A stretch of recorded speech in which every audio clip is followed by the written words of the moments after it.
Bueno, continuando con este tema, recordemos que hemos estado abordando el tema de inteligencia emocional, hemos estado abordando el tema del desarrollo psicosocial de los niños y de las niñas, pero entonces hay un concepto que es fundamental a la hora de poder entrar a trabajar con esta población, en el momento de poder entrar a interactuar, en el momento de poder hacer nuestro abordaje que se debe hacer. Y el primer aspecto que tenemos que tener en cuenta es cómo funciona nuestro cerebro.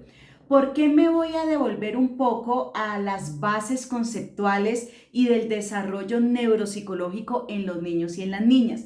Porque en el momento en que yo empiece mi ejercicio de planeación, en el momento en que yo haga mi abordaje, independientemente del cargo en el que esté, si es un docente, si es un auxiliar administrativo, si es un auxiliar en salud y nutrición, si es un apoyo psicosocial, si es un coordinador, es decir, independientemente hacia donde estemos en nuestro ejercicio profesional, debemos de conocer cómo funciona el cerebro y más aún cómo funciona el cerebro en esa primera infancia, ¿sí? Entonces, muchas veces hablamos, sí, no, que el cerebro, que procesos de aprendizaje, que hagamos actividades que estimulen a los niños. Recordemos que estamos en un diplomado que es una mirada a la primera infancia, con un enfoque integral y calidad educativa. ¿Qué quiero decir con esto? No vamos a volver a repetir lo mismo, no vamos a estar hablando sobre el mismo tema una, dos, tres veces. ¿Cuántos hemos escuchado hablar del desarrollo psicosocial del niño? ¿Cuánto hemos escuchado hablar de las etapas del desarrollo de los niños? Y está muy bien que nos estemos capacitando en estas áreas, pero nos toca, y eso lo vamos a hacer hoy, ir un poco más allá. ¿Eso qué quiere decir? Vamos a profundizar en conceptos que quizás ya lo hemos escuchado anteriormente, pero que el día de hoy vamos a tener desde una perspectiva totalmente diferente. Tú estarás diciendo ahí donde estás, ay, no, ya he escuchado esto varias veces, ya he estado en varias capacitaciones. No, la idea es que cada proceso de formación sea un proceso de construcción para tu vida y para mi vida. Cuando el ser humano en su pensamiento tiene la creencia o el pensamiento, valga la redundancia, de que ya aprendió suficiente, de que ya no tiene que aprender nada más, de que ya para qué más seguir insistiendo en muchas cosas, ahí es donde tenemos que seguir trabajando y donde tenemos que seguir profundizando en cada aspecto de los que hablamos cada día. Entonces, primero, tener esa intencionalidad, tener esa intencionalidad en querer aprender algo nuevo. ¿Cómo yo puedo aprender algo nuevo? Cuando a pesar de yo tener conocimientos previos, soy receptivo a lo nuevo que pueda llegar. Estoy atento, estoy a la expectativa de lo nuevo, ¿sí? Estoy generando una posición de querer saber más. Quizás algo ya lo sé, entonces lo puedo acabar de complementar, lo puedo acabar de nutrir, lo puedo acabar de reforzar y de afianzar. Recuerda que cuando uno va a enseñar algo, recuerda que cuando uno va a hablar algo, lo primero que tiene que estar es dominarlo primero en nosotros mismos, ¿sí? Cuando tenemos un concepto dominado en nosotros mismos es cuando ya podemos pasar al paso de enseñarlo. En este caso, con los niños, de poder interactuar con ellos, con las familias, con la comunidad. No quedarnos ahí en un plano básico, sino poder ir más allá. Entonces, ese es el primer principio, que es el deseo de seguir aprendiendo. Ahora, cuando hablamos, por eso les decía un poco que me voy a devolver un poco al tema de la maduración cerebral, y es porque cuando yo puedo entender y comprender el proceso en el que se encuentra el niño, yo podré hacer intervenciones completamente asertivas, ¿sí? Es decir, podré tener un impacto y cumplir el objetivo que me he planteado. ¿Por qué? Porque muchas veces tenemos unos planeadores maravillosos, tenemos un proceso muy bien estructurado, pero no está siendo adecuado y ajustado a las necesidades de mi población o de un grupo en específico. Entonces, así yo tenga una coherencia en mi planeador, así yo tengo una estructura muy bien elaborada, si no tengo en cuenta hacia quién va dirigido y cómo funciona esta parte de aquí, no estoy haciendo absolutamente nada. Entonces, el día de hoy vamos a poder profundizar en esas partes y dar exactamente donde necesitamos abordar en estos aspectos.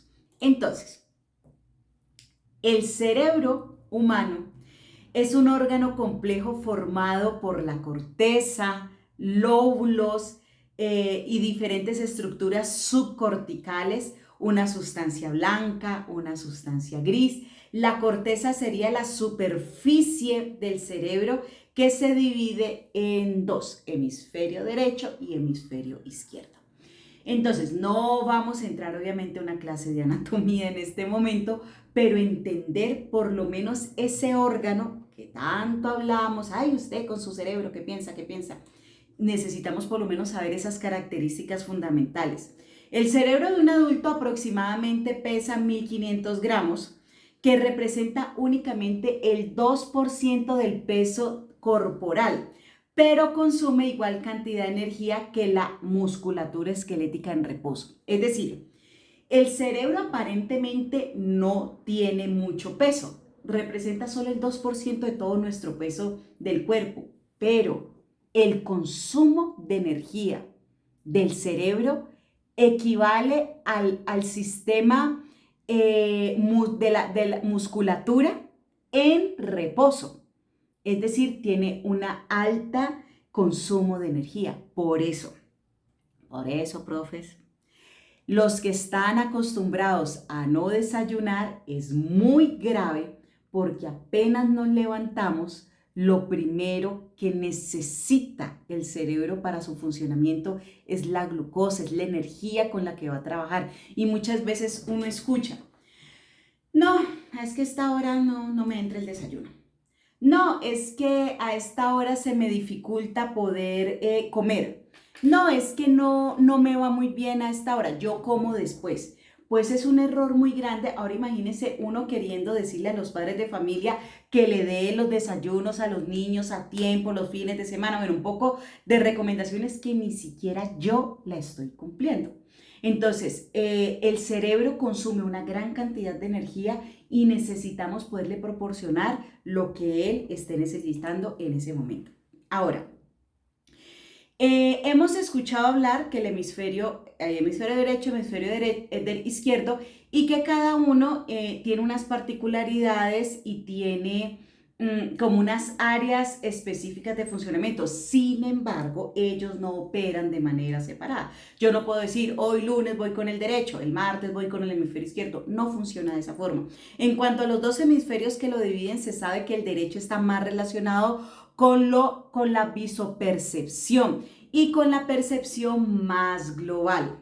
El izquierdo estaría más relacionado con el lenguaje y sería más analítico. Sin embargo, esta distinción es relativa y por lo general, salvo excepciones, ambos hemisferios del cerebro funcionan de manera en conjunto. Era lo que les estaba diciendo.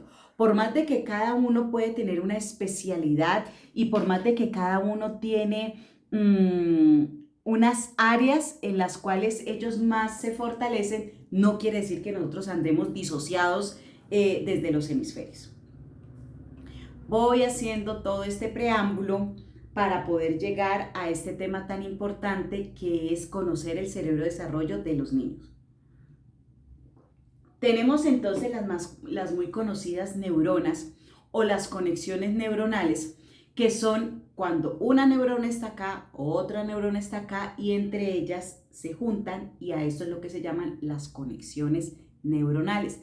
Entre más conexiones neuronales tengamos, es cada vez que tengamos un aprendizaje nuevo, cuando hemos aprendido algo, cuando le enseñamos al niño una canción, una ronda, cuando le enseñamos un juego con los deditos, cuando le enseñamos a cantar, cuando le enseñamos a tocar un instrumento. Es decir, en la vida del ser humano, cada vez que aprendemos algo nuevo o ha generado un estímulo en la vida de nosotros, generan conexiones neuronales.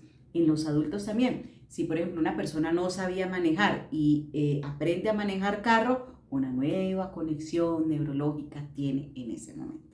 Entonces, hay algo que llamamos, que se llama la arborización neuronal. Y uno va a decir, ay, ¿qué es eso? Eso me suena a la universidad, eso está muy raro. No. La arborización neuronal hace referencia a que cuando el niño, ahorita sí aquí me voy a centrar directamente en el recién nacido y hasta cierta etapa del desarrollo, cuando un niño nace, el desarrollo de la corteza empieza un desarrollo en el tema de las conexiones neuronales. Entonces se habla de arborización neuronal porque las neuronas cuando se van conectando una más otra, parece como un árbol. Pero cuando un niño nace, realmente tiene muy pocas conexiones neuronales. Es decir, es cuando escuchamos tan comúnmente cuando dicen, es una hoja en blanco. Es una hoja, los niños son una espumita, absorben cualquier cosa. Entonces ahí nos estamos enfocando directamente, es en la importancia y el gran privilegio, si así lo podemos nombrar, que es tener un trabajo con niños. Porque estos niños están totalmente receptivos, están totalmente atentos a la expectativa, a lo que tú le vas a decir a ellos o a lo que sus padres le van a decir a ellos. Y por eso es tan importante lo que yo trabaje con el padre de familia también. No te alcanzas a imaginar a nivel del cerebro cómo impactan las palabras en un niño, ¿sí? Entonces, el niño recién nacido tiene muy pocas conexiones neuronales, pero a medida que va avanzando en el tiempo, en el primer mes, segundo mes, tercer mes, sus conexiones tienen un gran aceleramiento y desde que nace hasta los 2 años es donde más se da la arborización neuronal, es decir, es donde más conexiones se dan, donde esa imagen como un arbolito es como si le salieran muchas ramas, pero de nosotros depende si hay buenas conexiones, si hay suficientes conexiones, o sencillamente digo, ay, no, eso que aprenda por ahí ese niño. No, tenemos que ir, recuerden, un poco más allá de las cosas. Entonces,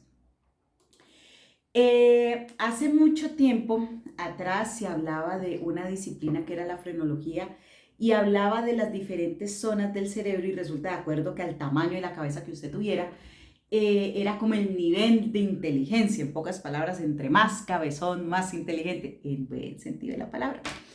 Sin embargo, después por allá avanzaron mucho más, hicieron como un mapa del cerebro y dijeron, este es el área del lenguaje, este es el área del habla, este es el área de la memoria, este es el área sensitiva, este es el área de la visión. Y estuvieron dividiendo el cerebro en lóbulo temporal, lóbulo frontal, lóbulo parietal y lóbulo occipital. Recordemos que nuestro cerebro, de cualquier persona, se desarrolla de abajo para arriba, o sea, del tallo hacia arriba y de atrás para adelante. La parte más especializada que tiene el ser humano es el prefrontal, es decir, esta parte de acá del cerebro. De ahí la importancia de los cascos, las personas que andan en moto. Y acá es lo que conocemos comúnmente como las funciones ejecutivas, las que me permiten planear, anticipar, análisis, síntesis, el que me permite generar cuadros sinópticos, cuadros comparativos, el que me dice, bueno, tengo que entregar un informe tal día, entonces voy a hacer esta planeación, voy a recoger esta actividad, necesito las evidencias fotográficas, pero usted no va a llegar al 30 por poner un ejemplo, en que reciben el informe, es que, hola, ¿qué hay que hacer? No lo podemos hacer. ¿Por qué? Porque se necesita un proceso de planeación para yo poder llegar a entregar esta información. Entonces, profes,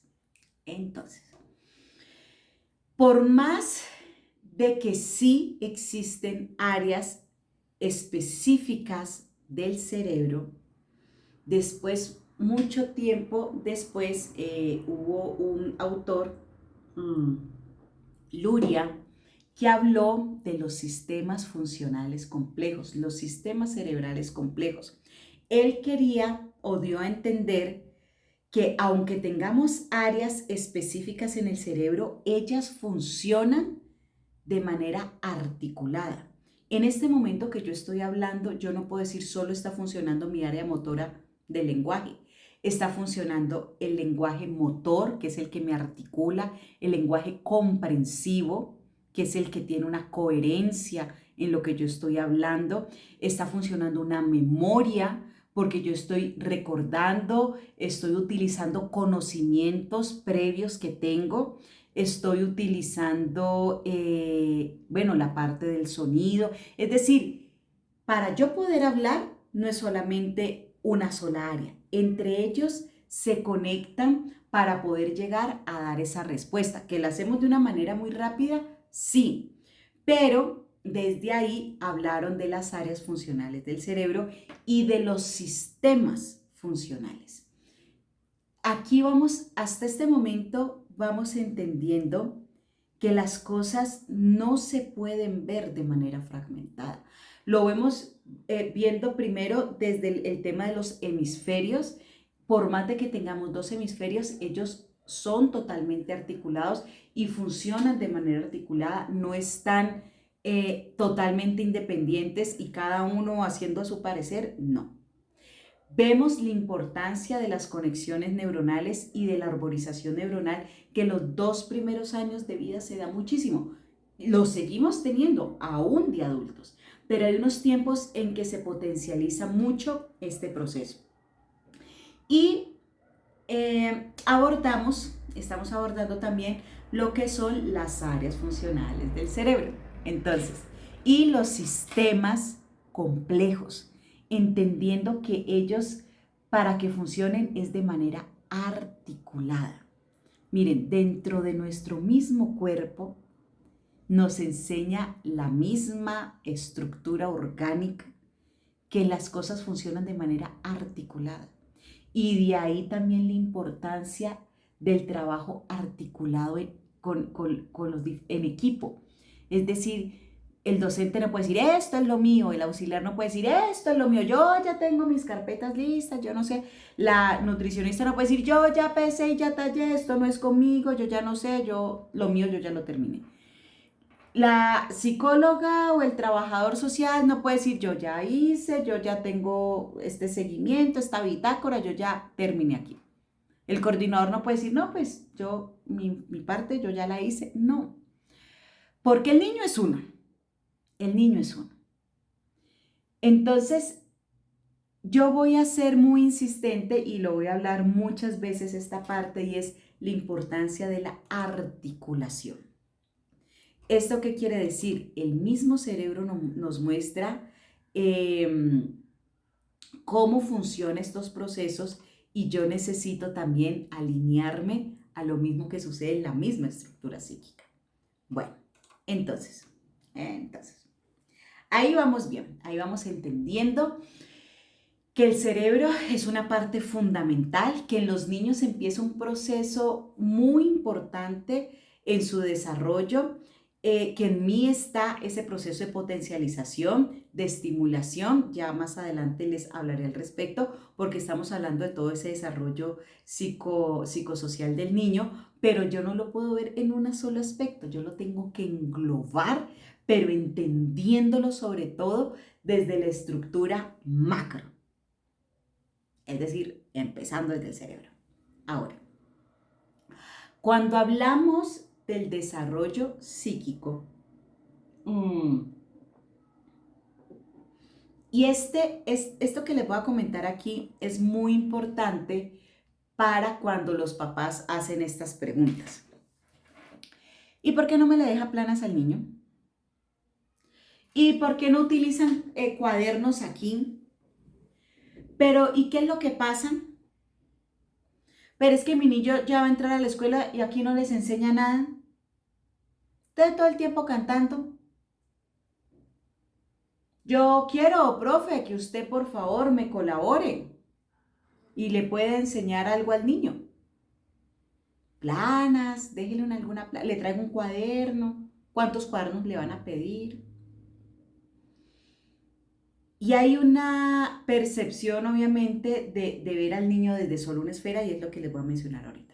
El desarrollo psíquico del ser humano, es decir, no solamente del niño, o sea, en general, el desarrollo psíquico de los niños lo componen diferentes esferas. ¿Cuáles son esas esferas? La esfera afectivo-emocional, la esfera de motivos e intereses, la esfera cognitiva, que es la que los papás y todo el mundo se centra. La esfera de la personalidad y la esfera comportamental. Miren, profes, puede que un niño esté muy adelantado en un desarrollo cognitivo, pero en el emocional no. Entonces queremos que el niño se sepa las vocales, se sepa los colores, que aprenda a contar, que ya escriba su nombre, que haga una cosa. Sí, o sea, no es que esté mal, profes. Pero ¿qué pasa con las otras esferas? ¿Qué pasa con la parte relacional del niño? ¿Qué pasa con la parte emocional? Actualmente estamos en una crisis en la salud mental de los niños y en los jóvenes tan grandes. Y es por ese tema que hemos estado hablando de la inteligencia emocional, es decir, del temperamento, del carácter, de las emociones. Entonces, yo debo de poder entender y comprender que un niño no es solamente lo cognitivo. Y vuelvo y repito, los niños son muy inteligentes, con muchas capacidades. Pero yo necesito no solamente que una área vaya avanzando, yo necesito que todas las áreas vayan avanzando. ¿Cuáles áreas? La afectivo-emocional, motivos e intereses, la cognitiva, la esfera de la personalidad y la comportamental. ¿Sí? Entonces, ¿de qué me sirve que un niño se sepa los colores, copie los números del 1 al 10, diga los números en inglés del 1 al 10, se sepa las figuras geométricas, sepa hacer planas y no sepa manejar la frustración? Un niño debe de desarrollar tolerancia a la frustración. Un niño debe aprender que siempre no se le va a decir un sí, porque el no también edifica al niño. El no también le construye al niño. Y el decir no también es amar al niño. Entonces los papás dicen comentarios como, no, yo trabajo duro precisamente para mi hijo. Ahorita no le va a poder comprar unas papitas si me las está pidiendo. Ahorita no va a poder ni siquiera darle lo que él realmente necesita. Pues si estoy trabajando, yo le compro lo que él necesite. Y caemos como en como en ese error de querer compensar las cosas con los niños cuando realmente no se puede manejar desde esa forma. Entonces, todo ese desarrollo psíquico que les estoy hablando en este momento, todo ese desarrollo psíquico me lleva a tener transversalmente los procesos de atención, memoria, lenguaje, pensamiento e imágenes objetales. Es decir, estos procesos cognitivos de atención, memoria, lenguaje, pensamiento, imágenes objetales no solamente se desarrollan con la esfera cognitiva, se desarrollan con las diferentes esferas del ser humano. Y de ahí de la importancia que si un papá me viene a preguntar que por qué sí y por qué no, yo voy a poder tener ese fundamento desde el desarrollo cerebral del por qué. Pero el papá le está diciendo a uno, mire, profe, que por qué, y uno, ay, sí, ¿no? Deberían de mandar esas tareas. Ay, no, es que yo no sé qué le pasa. Sí, yo también estoy de acuerdo. Lo mismo pienso, papá. No, pues muchas gracias por la orientación. Sigamos. Hay que tener propiedad y creer en lo que hacemos. No, es que allá no les gusta dejar tareas. No, no es que allá no les gusten dejar tareas. Cuando yo tengo la convicción, cuando yo tengo el fundamento, cuando yo tengo la perspectiva del por qué, yo lo podré explicar sin enojarme, sin ofuscarme, sin callar, sino con un argumento muy sólido, el por qué el proceso de desarrollo psicosocial de la primera infancia. Y el papá se podrá ir tranquilo y seguro de lo que está sucediendo.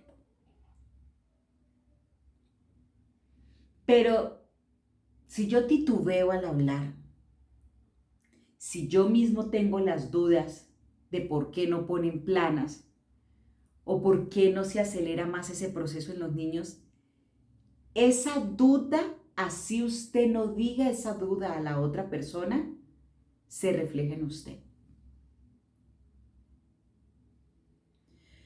Lo que quiero decir es que lo que no se ha elaborado dentro de cada uno de nosotros se va a proyectar.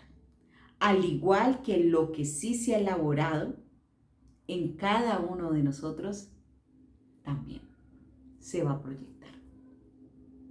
Pero hasta que desde acá adentro no podamos hacer un trabajo de afianzamiento, de seguridad, de confianza sobre lo que estamos haciendo, va a ser muy difícil yo poder orientar a un otro y darle una direccionalidad sobre conceptos tan álgidos como es este tema de la escolaridad.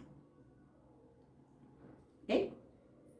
Entonces, venimos hablando que sí, existen diferentes hitos del desarrollo de los niños, hay unas etapas como muy específicas, pero más adelante vamos a hablar de la importancia de tener cuidado con estas etapas, porque si bien es cierto, tenemos que estar alerta de qué procesos de desarrollo sí hace el niño, en cuáles puede ir un poco alcanzados, pero hacia dónde yo puedo enfocar toda esta parte del proceso. Entonces, viene el tema de la estimulación, es decir, venimos hablando sobre la importancia de conocer esa estructura neurológica del niño y de saber que hay unos tiempos en que se va a estar desarrollando. Es decir, yo a un niño, ¿cómo le voy a hablar de correr si apenas está aprendiendo, por ejemplo, a caminar? Miren, es un concepto ya demasiado personal, pero hay que permitirle al niño que desarrolle sus diferentes etapas. Pero entonces los niños apenas están aprendiendo a sentarse, ya dan vueltas en la cama y yo los meto en un caminador, a que se queden allá. Cuando un niño coge un caminador, difícilmente le va a gustar querer gatear, porque usted después de estar en esta posición, no va a querer estar en la posición de gateo. Porque cuando el niño ya ve que puede pararse, mirar, pero resulta que él no lo está haciendo por sus propios medios, porque todavía su estructura no le permite. ¿Que lo va a lograr más adelante? Sí. Pero por eso está el proceso del gateo. ¡Ay, que no gatee, que camine de una vez! Hay procesos también, visomotor, mano, ojo, que me permiten desarrollar hasta procesos psicomotrices de los niños. Es decir, Lo que quiero decir, profes, es que cada etapa es necesaria vivirla. Cada momento es necesario que se le pueda respetar y dar sus tiempos. Y esto a los papás les cuesta mucho. Además que en las unidades puede pasar esto. Se juntan las dos mamás. Y claro, pues van a haber niños de edades similares y empiezan. Ay, pero tu niño ya hace eso. El mío ya lo hace. Ay, tu hijo todavía no lo hace. Ve, está como atrasadito. Y empiezan a comparar los niños. Si no son con los de la unidad, bueno, con los del CDI, o con el primito que tiene la misma edad, o con el vecinito que tiene la misma edad. Y entendamos que ahorita lo vamos a profundizar más, que el desarrollo de los niños no es igual. No es igual. Y yo por eso no tengo que entrar a comparar. Y hay veces se da mucho que el mío sí hace, el suyo sí hace, el mío sí quiere, el suyo no quiere. Entonces, viene un proceso que es el proceso de la estimulación. Es decir, cómo yo hago para que en ese desarrollo psicomotor, para que en ese desarrollo neurológico, para que en esas unidades, para que en esos CDIs, los niños puedan ir teniendo más conexiones neuronales y no solamente mirándolo desde el término cognitivo, sino desde las diferentes esferas que les acabo de hablar que nos compone al ser humano. Entonces, miren, muchas veces los papás se desviven comprando, vuelvo y repito, no está mal, profes, no está mal. Usted no se vaya a ponerle a decir, un papá, es que yo estuve en un diplomado y usted ese muñeco no lo puede comprar. No, profes, no, no. Lo que quiero decir es que los niños, entre más vivencial, y por eso en las unidades, entre más, miren, yo estoy en contra de los televisores y más aún en los niños más pequeños. Los ponen a ver videos. Necesitamos es que ellos puedan en las fases explorar, tener un contacto. Es muy diferente cuando un niño, por ejemplo, ve una vaca en una imagen o en una lámina, a que sí puede tocar la vaca. Pues yo sé que habrá lugares en que no será tan sencillo poder ir por la vaca, pero las frutas. Entonces el tema de las frutas es una canción de las frutas y le busco un video de las frutas y el niño se aprende las frutas y baila las frutas y muy bien la fruta y guachufay, guachufay. Pero resulta, o se las enseño en una lámina. ¿Esta cuál es? La manzana. Pero si yo logro mostrarle la fruta real, su textura, su sabor, su olor, ahí se van construyendo las representaciones mentales, las imágenes objetales. Es muy diferente a que si yo le enseño al niño con láminas, a que si yo le muestro al niño la fruta directa. Pues estoy cogiendo en este caso un ejemplo de una fruta. Pero entre más vivencial sean los procesos, desde un plano más material, cuando hablo desde un plano material concreto, es desde lo más real que pueda ser, van a haber mayores aprendizajes significativos en los niños. Entonces, volviendo al tema del caminador, vuelvo y repito, pues si usted tiene a alguien, usted lo hace, pues usted no se vaya a poner a pelear por eso, pero hay que permitirle al niño que si él todavía no se puede obviamente parar, pues es porque él todavía primero tiene que fortalecer el proceso del gateo. Cuando el niño coge fuerza en el gateo, el niño ya se empieza a parar. Y va a poder ya tener otro tipo, bueno, de autonomía y de independencia. Entonces, volviendo al tema de la estimulación de los niños. Entre más real pueda tener la vivencia, entonces a los niños jugar a la cocinita, jugar a que está haciendo la masita. Entonces el niño viene y le pasa a usted unas hojitas por ahí que cogió y le dice que le acaba de hacer un pastel. Entre más vivencial pueda ser esa interacción con los niños, es mucho más grande estas conexiones que acá se empiezan a hacer. Además, que estamos con un desafío muy grande y es la era touch o la era de la tecnología touch, al alcance de un touch. Los niños prácticamente saben manejar la tecnología de una manera impresionante y es como si estuviera implícito, como si estuviera arraigado en el niño este tipo de información. Pero ahora, si yo no trato de fortalecer en el... Entonces las mamás, mientras que están en una reunión, mientras que hacen aseo, entonces le prestan el celular al niño. Y el niño descarga juegos, va, sube, baja, todo. Entonces en las unidades o en los CDIs o en las diferentes interacciones que nosotros tengamos con los niños, es fundamental, profes, entender que hay un desarrollo neurológico, que yo tengo que hacer mis planeaciones de acuerdo a ese niño. Es decir, yo no puedo hacer una planeación cuando un niño de movimiento, de saltar, de correr, si el niño ni siquiera está caminando.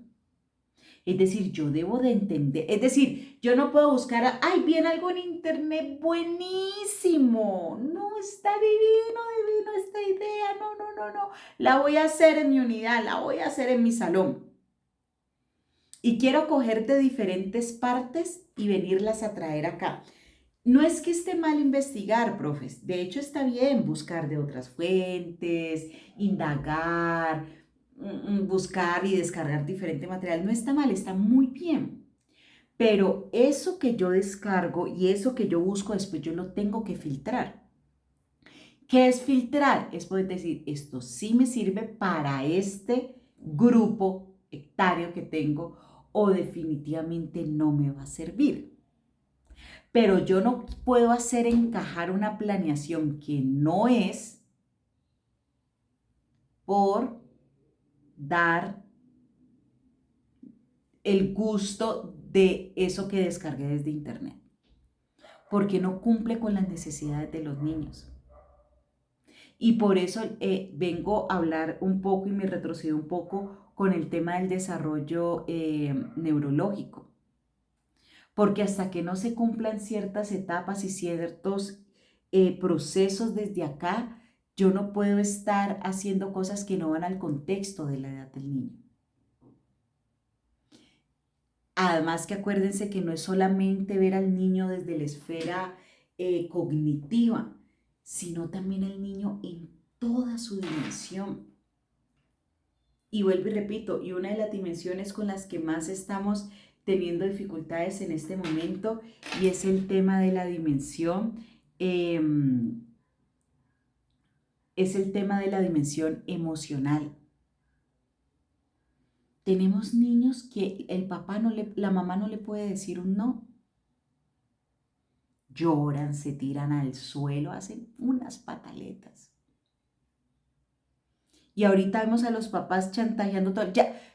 Si no le quito el celular, coma y comen los niños con el celular ahí puesto al lado. Coma pues porque si no, no le dejo ver la vaca Lola. Bueno, por poner un ejemplo. No, profes. Además de ir haciendo estas conexiones acá, que también lo emocional voy haciendo conexiones acá, además de ir trabajando con los niños, la parte cognitiva, yo debo de trabajar el desarrollo emocional también del niño. Es totalmente necesario. Entonces, volviendo con el tema, profes, de la estimulación en los niños, varias cosas a tener en cuenta.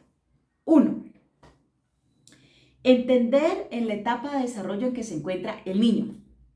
Nosotros podemos tener población tales como gestantes, recién nacidos, pues que están con la mamá en su posparto, niños en sus primeros meses, niños de 6 meses, niños de 1 año y así sucesivamente. Entonces yo necesito entender y conocer ¿Qué debo de llegar? Es a la necesidad del niño. Ahorita usted va a decir, claro, lo que pasa es que en los CDIs es más fácil porque usted tiene niños del mismo rango de edad, pero eso no sucede en la modalidad familiar, que tenemos niños de diferentes edades. Totalmente cierto, profesor. Pero yo no, y yo tengo que hacer una planeación muy inclusiva, es decir, que a pesar de yo tener una mamá que acaba de ingresar a la unidad con el bebé que acaba de nacer, una niña por allá de 2 años, otro de 3, por allá uno de 4 que ya va a ser tránsito armónico, ¿sí? Pero yo debo de poder llegar a cada niño y entender las necesidades de ese niño. No quererle, no es coger una planeación y hacérsela ajustar al niño, sino entendiendo las características del grupo, hacer mi planeación. No es que en internet solo estaba en los rangos de edad de 4 a 5 años. Entonces, pues me gustó, pero no había el rango de 2 a 3. Usted tiene dos opciones, profe. O la adapta o la deja pasar. Pero ajustar algo que no es al niño no se puede. Y entonces empiezan esas diferencias entre la revisión de los planeros. No, profe, pero esa actividad sí era para los niños. Ellos la entendieron. Es decir, yo no puedo llegar a querer coger algo y encajarlo a la fuerza, y más en un niño. ¿Sí? Yo debo de poder entender esos tiempos y ayudarle, y más aún entendiendo que el cerebro no funciona de manera independiente. Entonces, concluyendo esta parte, tenemos una maduración cerebral, tenemos una estructura que va cada vez haciendo más conexiones neuronales, cada vez esa arborización neuronal aumenta, cada vez hay nuevos conocimientos para los niños y para los padres. De mí depende entender que es un proceso, no solamente desde el enfoque cognitivo, sino también emocional, social, comportamental. Entender que debo de poder respetar el ritmo del niño, que hay veces al padre le cuesta también respetarlo y que quiere que rápidamente aprenda más cosas, cuando lo más valioso que tiene un ser humano es la primera infancia. Lo que más le tenemos que... Por eso están mandados a recoger las planchas, profes. Vayan, impriman 20 planchas. No se salga del cuadrado, no se salga del círculo. No, profes, eso ya no. Necesitamos seguir fomentando la creatividad en los niños. Necesitamos fortalecer el potencial. Cuando un niño sea adulto, la información está en un internet, en el libro. Pero la creatividad, la capacidad de respuesta, las habilidades resolutivas de afrontamiento, esas sí no las encuentra en internet. Son las que se han venido formando en el niño. Por eso, miren, ese tema de los sellos y las caritas tristes y las caritas felices, necesitamos que el niño pueda estar desarrollando y desplegando todas sus capacidades. Pero si yo le empiezo a decir, ¿por qué pintaste el cielo de ese color si ese color no es? Recordemos que por el arte, el niño también se expresa, el niño también es espontáneo, el niño también tiene un lenguaje a través de este medio. Y uno ahí castrándosela, no lo hiciste bien, eso ni se entiende. Ese garabato tan raro que es. ¿Sí me hago entender? Entonces tenemos que poder lograr ir un poco más allá, ¿sí? Y entender que este cerebro tiene una capacidad infinita, pero que de nosotros depende cómo vamos ayudando a estimular. Entre más básicos sean esos, por ejemplo, los bloques, las mantas para hacer casitas de muñecas, de hacerse coronas de princesas, jugar a la comidita, jugar a construir pistas de carreras. Ese tipo de actividades le ayuda mucho el proceso de interacción de los niños. Hoy veces, profe, siempre lo mismo, la misma canción de la mañana de salud. Todo el año yo cantando la misma canción. Qué bueno llegar al niño con cosas nuevas. Me aprendí una canción nueva y se las vengo a enseñar a los niños. Me aprendí una ronda nueva y se las voy a enseñar a los niños. ¿Sí? Entonces, profes, que no nos dé pena salirnos un poco de una etiqueta rígida y poder pensar cosas creativas para los niños, para las planeaciones. Hay veces uno, mamá, ¿por qué no fue a la unidad?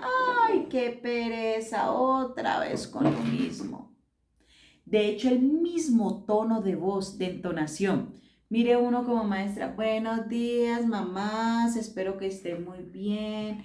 Recuerden tener al día el carnet de vacunas, o sea, como una voz así, un sonsonete, que uno de solo escucharla ya le va dando sueño.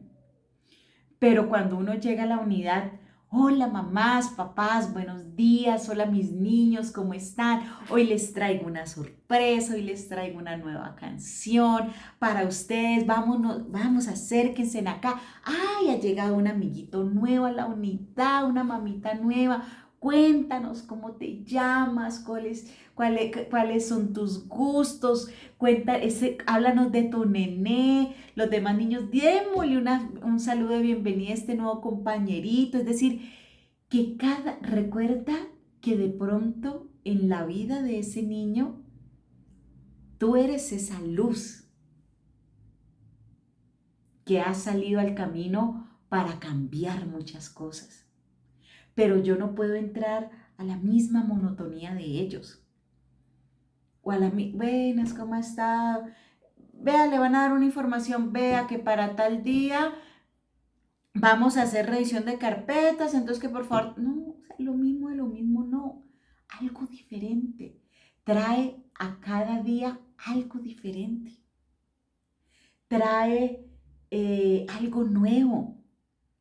Tu expresión corporal y facial que muestren lo agradable que tú quieres estar ahí. Si tú no eres cantante, no importa, con que practiques la canción, pero ópteme solecito, caliéntame un poquito por hoy. No, uno dice, pucha, pobrecito, ese sol no va a querer ni salir.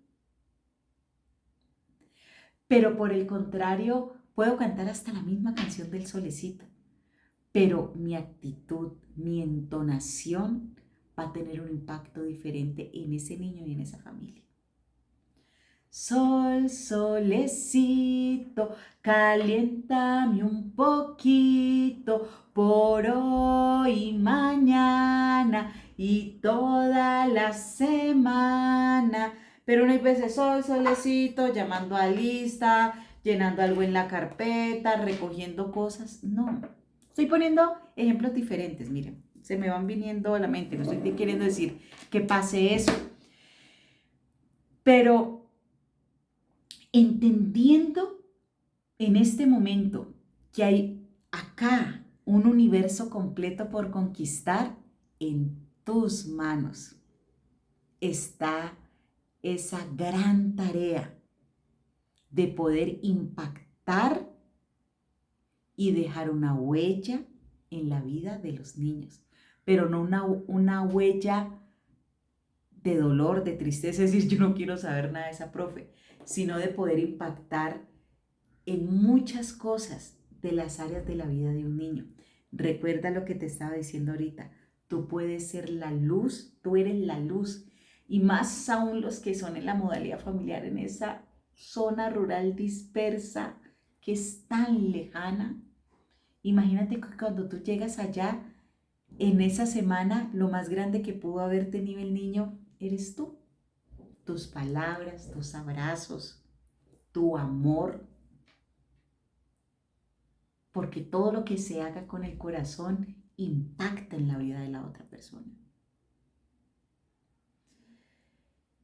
Para los que son de la modalidad institucional, sí, están más cerca, están en un lugar continuo siempre, pero aún así,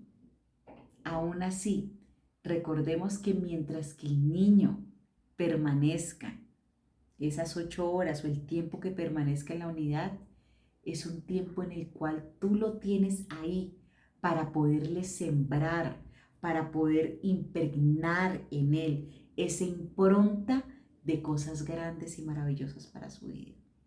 Y te cuento que después ese niño y esa niña recordará por siempre lo que tú sembraste en cada uno de ellos. Hablando de las rondas, les voy a enseñar un juego de deditos que a los niños les gusta muchísimo.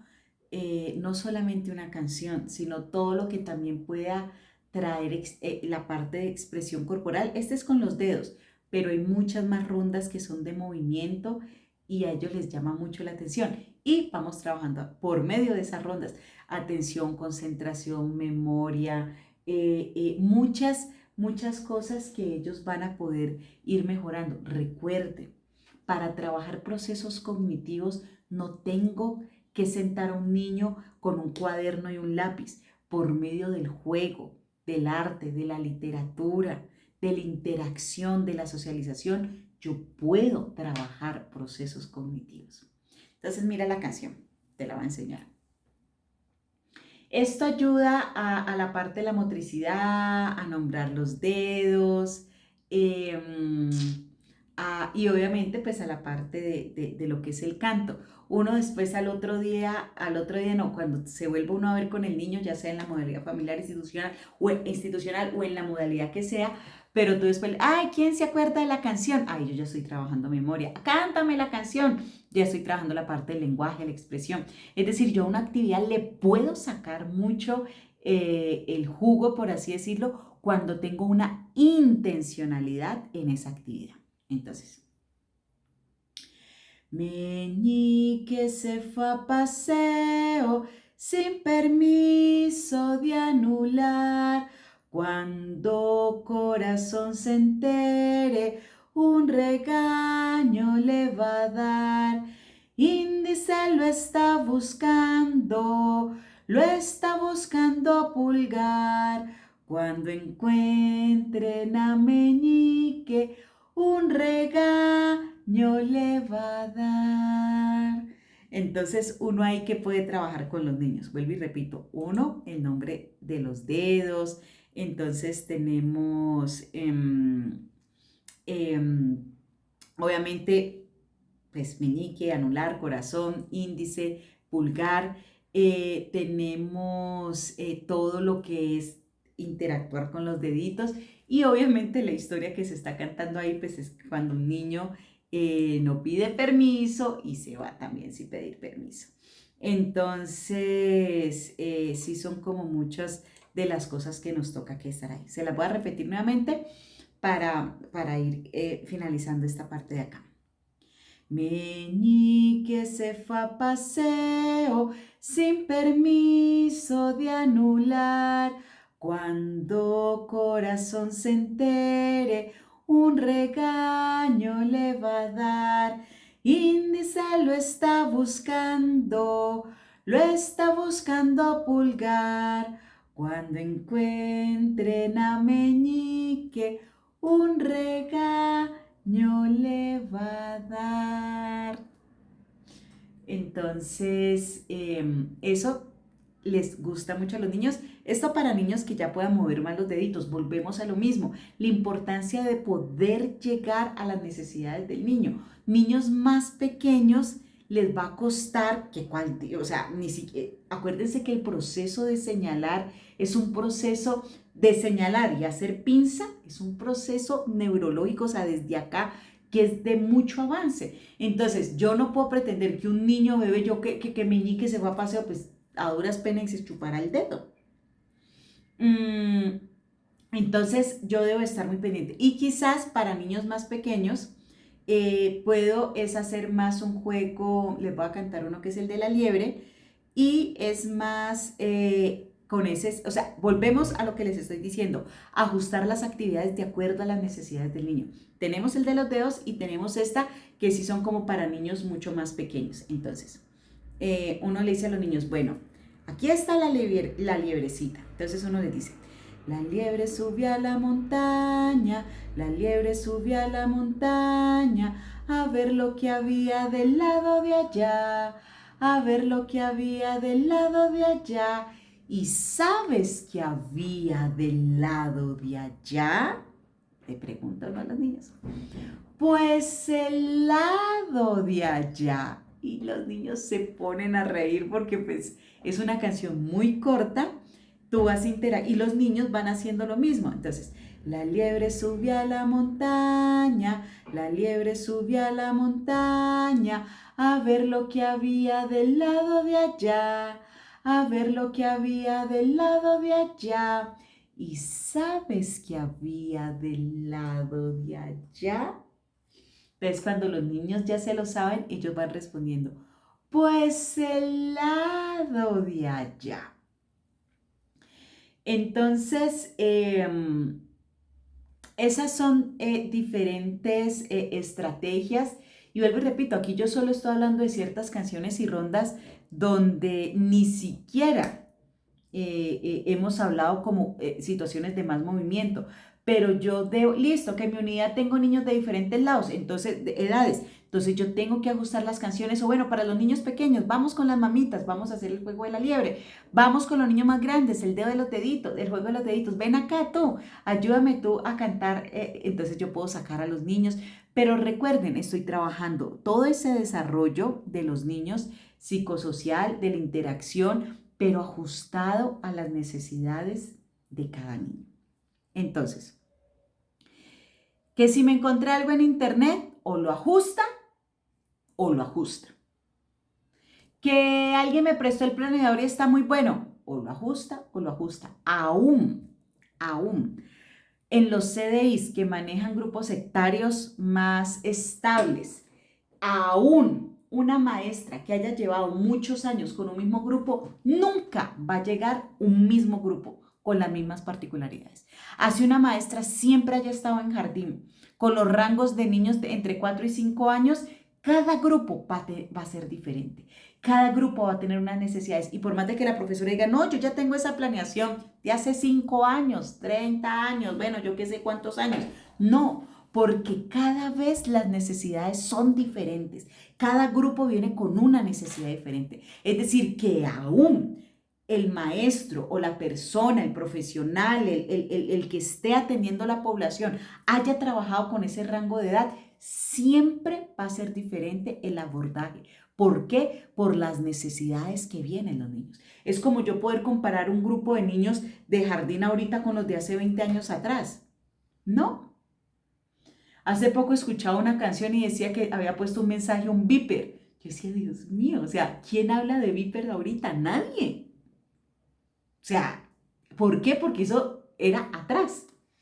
Y aún no moviéndonos en tantos tiempos, el solo hecho que tú este año tengas un grupo y en el 2023 tengas otro grupo, vienen con necesidades diferentes. Y de ahí, de entender y comprender las diferentes esferas del ser humano, motivos, intereses, la parte emocional, la parte comportamental, la parte de las emociones, la parte cognitiva. Recordemos que son varias. Afectivo-emocional, motivos, intereses, cognitivos, la esfera de la personalidad y la comportamental. Todas ellas hay que tenerlas en cuenta a la hora de abordar, de hacer un planeador, de hacer una capacitación con los padres de familia, de abordar quizás a una comunidad. Hablamos un mismo lenguaje, pero estrategias las debemos de hacer diferentes. Y recuerda que tienes un tesoro muy grande en tus manos y es el poder trabajar con niños y con niñas en la primera infancia, donde la hoja está en blanco para que tú con pinceladas de amor vayas edificando, construyendo y haciendo todas esas conexiones neuronales que los niños necesitan. Y no solamente en los niños, también en los padres de familia. Recordemos que también va la mamá quizás con muchas angustias, con muchos agobios, o para las mamás que recogen, o bueno, los padres que recogen a los niños en los CDIs, en las escuelas de padres, la necesidad con que vienen las personas y yo poder ser receptivo a esas necesidades, poder yo ser empático a lo que está pasando.